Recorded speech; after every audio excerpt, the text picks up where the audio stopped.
का ये दिन दक्षिण भारत के लिए एक प्रमुख पर्व के रूप में जाना जाता है। आप ये सीधी तस्वीरें देख रहे हैं जहाँ पर प्रधानमंत्री केंद्रीय मंत्री एल मुरुगन के घर पहुंचे हैं पोंगल के इस पावन अवसर पर। और पोंगल का ये पर्व 4 दिनों तक चलता है और इसमें किस तरह से गुड़ और चावल को उबाल कर सूर्यदेव को चढ़ाया जाता है, ये तमाम जो जिस तरह से पद्धतियां हम देख पा रहे हैं, कैसे 4 दिनों में जब पोंगल को मनाया जाता है तो उसमें एक खास दिन पर जो गायें होती हैं उनकी पूजा अर्चना की जाती है, क्योंकि इन गायों की वजह से ही जो किसान हैं जिन्हें राष्ट्र का अन्नदाता कहा जाता है वो खेती किसानी करने में उनकी मददगार होती हैं और उनकी खेवनहार होती हैं। किस तरह से देखिए जो गौ माता है उनका पूजा अर्चन या यूं कहें कि धन्यवाद देने की एक बहुत ही खूबसूरत अलौकिक प्रक्रिया मानी जाती है पोंगल के इस अवसर पर। तो इस पर्व पर वर्षा, धूप या फिर हम यूं कहें कि कृषि से संबंधित जो तमाम अहम कारक हैं जिससे फसल जिसको हम हमारी थाली तक पहुंचाने के लिए किसान बहुत मेहनत करता है, ये उस मेहनत को मनाने का पर्व है।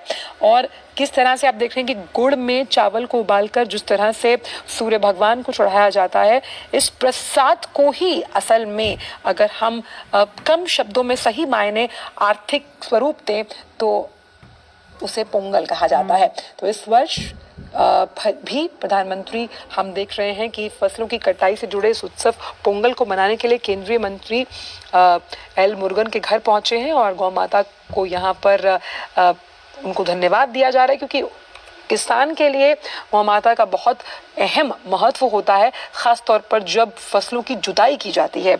और 4 दिन तक चलने वाले पोंगल के इस पर्व में ये माना जाता है कि ये तमिल नव वर्ष की शुरुआत होती है और प्रकृति से मिलते हुए जो ये उम्मीद है मीठे और स्वादिष्ट हम कह सकते हैं चावल का जो पोंगल है वो किस तरह दिलों में खुशहाली, सद्भाव और भाईचारे का प्रतीक भी है। तो अगर हम इसको ऐसे समझें कि इस त्योहार का पहला दिन भोगी पोंगल के रूप में जाना जाता है और जिस तरह से तमाम जो पूजा पद्धतियां हैं उनको समय अनुसार उनका निर्वहन किया जाता है, वहीं पोंगल पर्व के दूसरे दिन सूर्य भगवान को और तीसरे दिन माट्टू पोंगल और चौथे दिन कन्नम पोंगल के रूप में इसे मनाया जाता है। भाव यही है कि जिस तरह से जब हम हमारी थाली में खाना खाते हैं, ऐसे ही जो राष्ट्र का अन्नदाता है किसान, उसके चेहरे पर हमेशा खुशी रहे, इसीलिए कृषि से संबंधित तमाम जो अहम कारक हैं उनको भी धन्यवाद देने का ये अहम दिन है। पारंपरिक रूप से ये पर्व जो है वो संपन्नता का प्रतीक माना जाता है, जिसमें सुख और समृद्धि के लिए वर्षा, धूप, खेतीहर मवेशियों की आराधना की जाती है।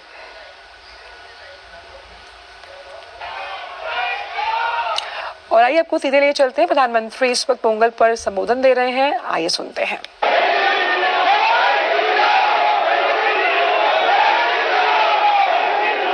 वणक्कम।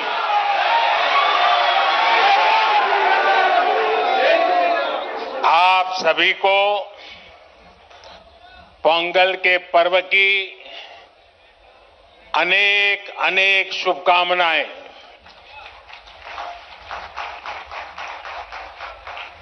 इनिय पोंगल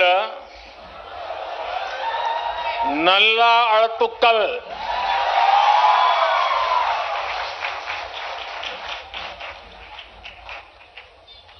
पोंगल के पवित्र दिन तमिलनाडु के हर घर से पोंगल धारा का प्रवाह होता है। मेरी कामना है उसी तरह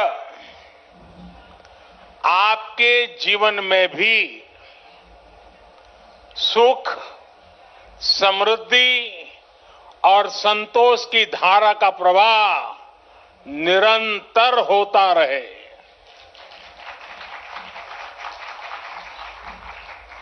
कल ही देश ने लोहड़ी का पर्व धूमधाम से मनाया है।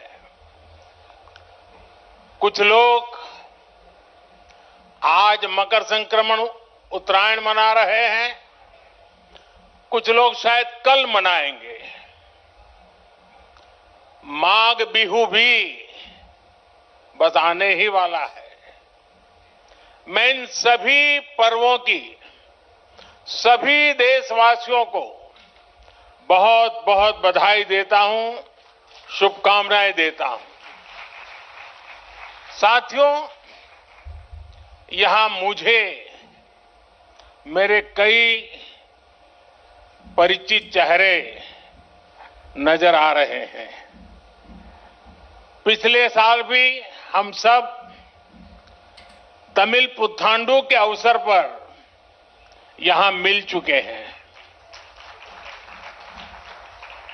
मैं मुरुगन जी को धन्यवाद देता हूं कि उन्होंने मुझे इस अद्भुत आयोजन का हिस्सा बनने का अवसर दिया।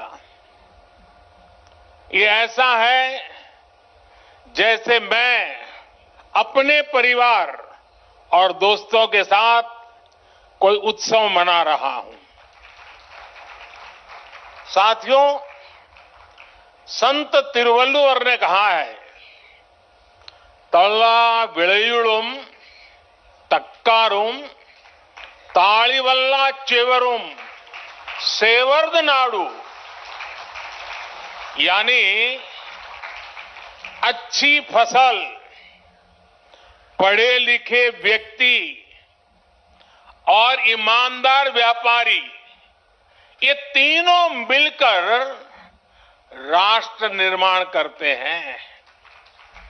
तिरुवल्लुवर जी ने पॉलिटिशियन का उल्लेख नहीं किया है।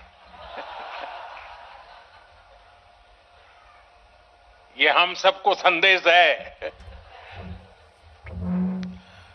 पोंगल पर्व में ताजी फसल को भगवान के चरणों में समर्पित करने की परंपरा है।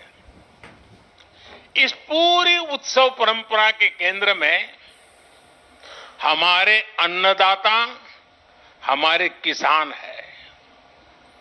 और वैसे भी भारत का हर त्योहार किसी न किसी रूप में गांव से, किसानी से, फसल से जुड़ा हुआ होता है। मुझे याद है पिछली बार हमने इस बारे में भी चर्चा की थी कि कैसे हमारे मिलेट्स या श्री अन्न तमिल संस्कृति से जुड़े हुए हैं। मुझे खुशी है कि सुपर फूड को लेकर देश में और दुनिया में एक नई जागृति आई है। हमारे बहुत सारे नौजवान मिलेट्स, श्री अन्न को लेकर नए स्टार्टअप शुरू कर रहे हैं और ये स्टार्टअप्स आज बहुत पॉपुलर हो रहे हैं। श्री अन्न के उत्पादन से हमारे देश के 3 करोड़ से अधिक छोटे किसान जुड़े हुए हैं।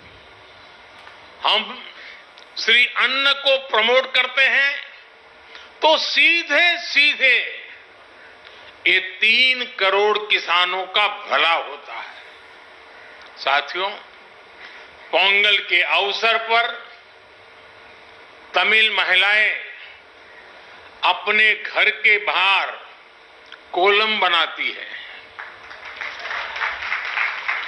सबसे पहले वो आटे का इस्तेमाल करके जमीन पर कई डॉट्स बनाती है और एक बार जब सारे डॉट्स बन जाते हैं तो हर एक का एक अलग महत्व होता है।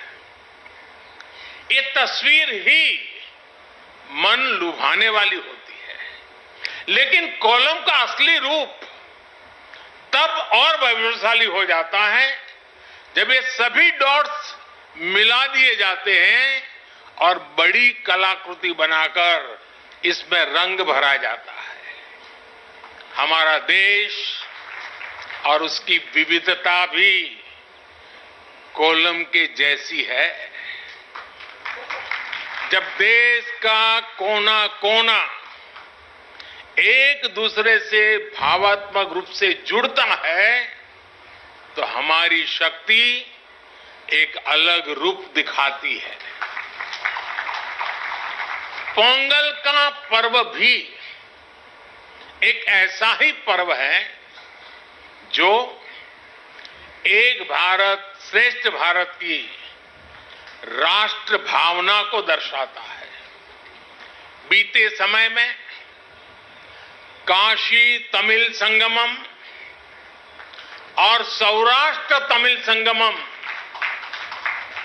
अत्यंत महत्वपूर्ण परंपरा शुरू हुई है और उसमें भी ये भाव प्रकट होता है, ये भावना दिखती है।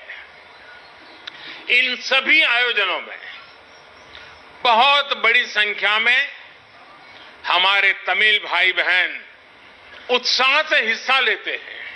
साथियों, एकता की यही भावना 2047 तक विकसित भारत के निर्माण की सबसे बड़ी शक्ति है, सबसे बड़ी पूंजी है। आपको याद होगा, लाल किले से मैंने जिस पंच प्राण का आह्वान किया है उसका प्रमुख तत्व देश की एकता को ऊर्जा देना है, देश की एकता को मजबूत करना है। पोंगल के इस पावन पर्व पर हमें देश की एकता को सशक्त करने का संकल्प दोहराना है।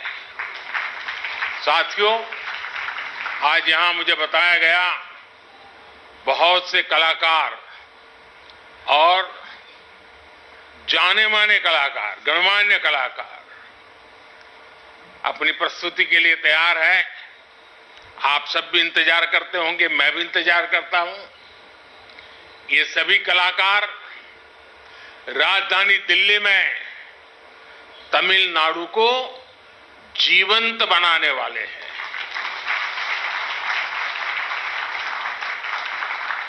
कुछ पल हमें तमिल जीने का मौका मिलेगा, ये भी एक सौभाग्य होता है। मेरी इन सभी कलाकारों भी अनेक अनेक शुभकामनाएं हैं। मैं फिर एक बार मुरुगन जी का धन्यवाद करता हूं। वणक्कम।